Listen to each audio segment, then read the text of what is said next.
విషయాలు చాలా మంది బీసీ పెద్దలు నాయకులందరూ కూడా మాట్లాడారు.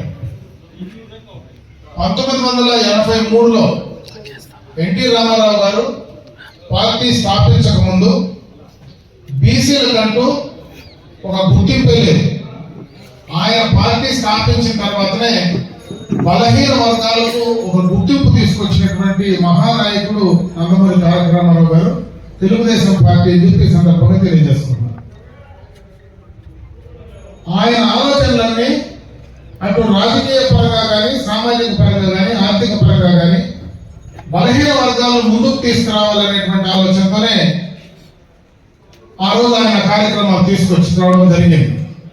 ముఖ్యంగా స్థానిక సంస్థల ఎన్నికల్లో 34% రిజర్వేషన్స్ ఆ రోజు ఎన్టీ రామారావు గారు తీసుకొచ్చారు. ఆ తర్వాత ఆ రిజర్వేషన్లు ఈ ప్రభుత్వంలో దాదాపు 10% తగ్గించి 24% కుదించడం జరిగిందని చెప్పి కూడా ఈ సందర్భంగా తెలియజేసుకుంటున్నాం.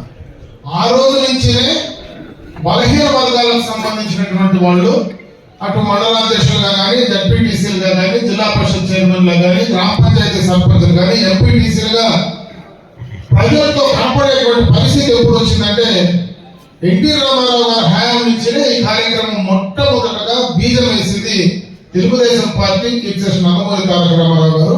ఆ మహానుభావుని బలహీన వర్గాలు ఎప్పటికీ కూడా జోగిరావు పిల్ల ఆ రోజు ఏ రకంగా బలహీన వర్గాల కోసం పోరాడాడో ఆ తర్వాత మనం పూజించాల్సినటువంటి వ్యక్తి ఎన్టీ రామారావు గారు అని చెప్పి సందర్భంగా తెలియజేస్తారు.